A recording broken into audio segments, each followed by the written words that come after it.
の自覚を持って有意義な Kamusta mga kaibigan? Welcome muli sa aking munting channel. Bago natin simulan, paki-like and share naman ng ating video. Maraming salamat. Ilalagay ko na lang sa pin comment ang title ng ating video.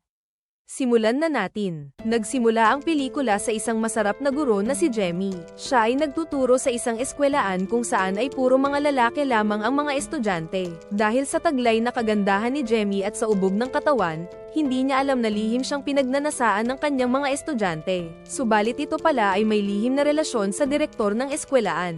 Isang araw nagtungo ang dalawang mahilig sa isang bakanteng silid sa likod ng eskwelaan, at doon ay gumawa sila ng kababalaghan.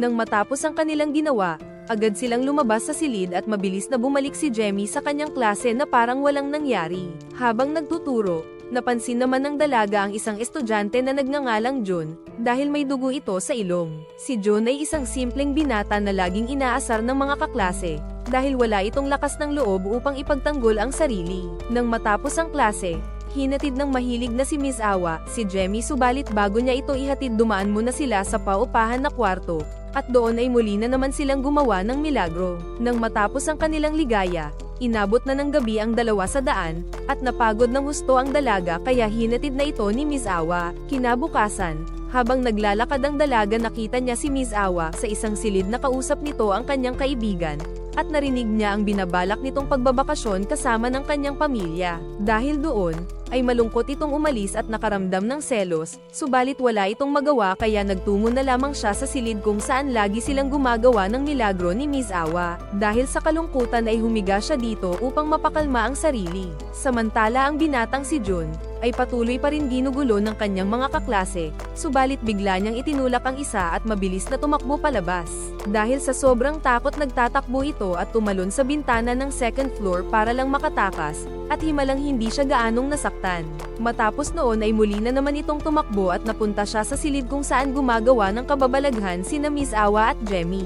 Nakarinig siya ng kakaibang ingay sa loob kaya nagtago ito at sumilip siya sa bintana, at doon ay nakita niya kung paano laruin ni Jemmy ang 100% tarugo ni Miss Awa. Dahil sa kanyang mga nakita na dismaya ito sa kanyang guro, dahil may lihim na gusto pala siya kay Jemmy, kaya tumakbo ito bago pa siya mahuli ng dalawa. Subalit biglang dumating ang mga extra kaya nakita nila ito dahilan upang bugbugin siya ng todo. Sakto naman napadaan si Miss Awa sa lugar na kakatapos lang magpakaligaya, at nakita niyang pinagtutulungan ng dalawang extra si Jun, kaya mabilis itong lumapit dahilan upang matakot ang mga pangit. Subalit sa halip na magpasalamat ang binata ay sinipa niya pa si Miss Awa dahil sa selos, at mabilis itong tumakbo. Nang gabing iyon ay hindi mawala sa kanyang isipan ang ginawa ng masarap na si Jemmy, kaya nagmariang palad ito habang pinagmamasdan nito ang larawan ng dalaga. Tanging ang ina na lamang ni Jun ang kanyang kasama sa kanilang bahay, dahil ang kanyang ama ay matagal nang sumakabilang bahay at wala na itong paramdam sa kanila.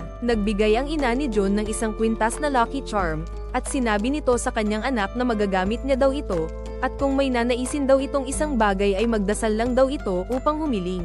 Sa sumunod na araw, nang matapos ang kanilang klase, lumabas ang dalaga upang magtungo sa ipinagbabawal na silid, subalit ang hindi nito alam ay nakasunod pala sa kanya ang mahilig na binata. Dahan-dahan itong sumilip sa bintana na parang ninja, at nang makita niyang natutulog ang dalaga ay palihim itong pumasok sa loob.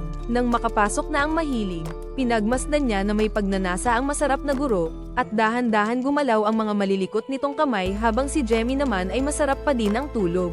Dahil sa sobrang pagnanasa at sa ganda ng tanawin na kanyang nakikita, hindi na ito nakatiis kaya binaba niya ang kanyang pantalon, at sinimulan niyang magmariang palad sa harap ng natutulog na guro. Subalit biglang nagising si Jemmy at nanlaki ang mga mata nito nang makita niya ang tarugo ng kanyang estudyante sa kanyang harapan kaya labis itong nagulat. Sa sobrang takot ni Jemmy sa mahilig na binata ay itinulak niya ito, subalit napa-atras siya at bumagsak kaya tumama ang ulo nito sa matigas na bagay dahilan upang mawalan ito ng malay. Samantala ang isa pang mahilig ay nasa labas na naghihintay kay Jemmy upang gumawa na naman ng milagro. Nang sinubukan niya itong tawagan ay walang sumasagot dahil naiwan ng dalaga ang kanyang cellphone sa kanyang bag. Habang hindi alam ni John ang kanyang gagawin sa kanyang guro na walang malay, bigla naman isinara ng matanda ang silid kung nasaan ang dalawa. Sinubukan sumigaw ni John upang humingi ng tulong, subalit nakalayo na ang matanda at may kapansanan ito sa pandinig, kaya hindi niya narinig ang sigaw ng binata. Dahil sa ingay ay biglang nagising si Jemmy, at dito ay nalaman niya kay John na nakulong silang dalawa sa madilim na silid. Nang gabing iyon sinubukan sirain ni John ang bakal na pinto subalit nabigo lang ito, at biglang sinabi ni Jemmy na kung hindi sila makakalabas ngayon ay wala nang tutulong sa kanila dahil kinabukasan ay simula na ng bakasyon. Habang nakaupo ang dalawa at naghihintay ng tutulong sa kanila, biglang nag-flashback ang eksena kung paano nagkaroon ng relasyon si Jemmy sa mahilig na si Miss Awa. Dito ay ikinwento ng dalaga na siya ay bagong lipat lang sa kanilang eskwelaan, subalit nalaman ng mahilig na si Miss Awa ang madilim na nakaraan nito kung bakit siya natanggal sa kanyang dating trabaho. Sinabi ni Jemmy na nagkaroon ito ng relasyon sa isa sa magulang ng kanyang dating estudyante, dahilan upang patalsikin ito sa dating eskwelaan na kanyang pinagtuturuan.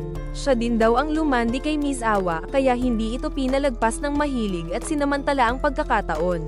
Kinaumagahan ng magising ang dalawa ay wala pa rin silang nakikitang tao na tutulong sa kanila. Dahil sa sobrang init sa lugar, nakaramdam ng matinding pagkauhaw ang dalaga at nakita niyang umiinom ng tubig ang binata kaya agad niya itong nilapitan para humingi ng tubig. Subalit sa halip na bigyan niya ito ay humiling ang binata kay Jemmy na ipakita daw muna nito ang kanyang dalawang papaya bago niya ibigay sa kanya ang hawak nitong mineral water. Dahil doon ay nagulat ang guro at nag-alangan ito, subalit dahil wala naman siyang pagpipilian, at uhaw na ito ay pinagbigyan niya ang hiling ng mahilig na binata at ipinakita niya ito. Matapos mainom ang mineral, napagtanto ng dalaga na minanyak lang siya ng binata dahil marami pa palang tubig sa silid.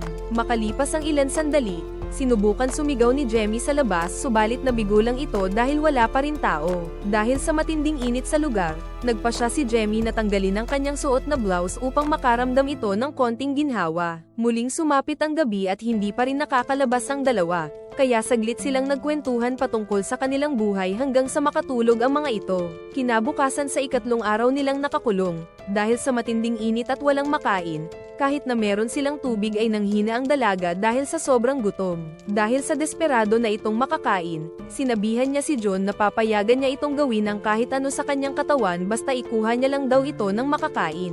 Matapos marinig ang magandang alok ng guro ay mabilis itong gumawa ng panungkit at sinungkit niya ang prutas sa labas upang maka-score sa masarap na guro. Nang makuha ang prutas, agad niya itong ibinigay sa dalaga, at dahil sa kanilang kasunduan ay pinayagan ni Jemmy ang binata na pitasin din ang kanyang malawak na kagubatan.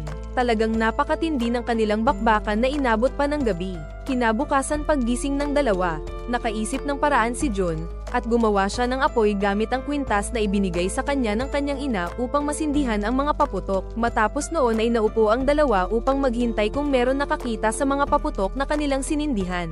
Habang nakaupo saglit na nag-usap ang dalawa, subalit maya-maya ay biglang tinanggal ng dalaga ang nakasapin sa kanyang tilapia. Dahil doon ay hinuli ng binata ang nagwawalang tilapia ng dalaga gamit ang kanyang bibig. Subalit biglang nagliwanag ang silid at isang lalaki ang nagbukas ng pinto. Ito pala ay si Miss Awa at nakita niya ang ginagawa ng dalawa na pinapakain ni Jemmy ang kanyang tilapia sa binata, subalit hindi nila ito pinansin at agad na lumabas ang dalawa sa silid na parang wala lang. Sa huling eksena ng pelikula ay hindi na nagpasalamat ang dalawa kay Miss Awa, sa halip ay sinapak pa ito ni John kaya bumagsak ang kawawang mahilig. Dito na po nagtatapos ang ating magandang pelikula. Kung nabitin ka sa ating video mag-subscribe ka na sa aking channel para updated ka sa mga susunod ko pang mga magagandang video na parating. Paki-like and share na rin ang ating video para dumami pa tayo. Ilalagay ko na lang sa pin comment ang title ng ating video hanggang sa muli. Paalam.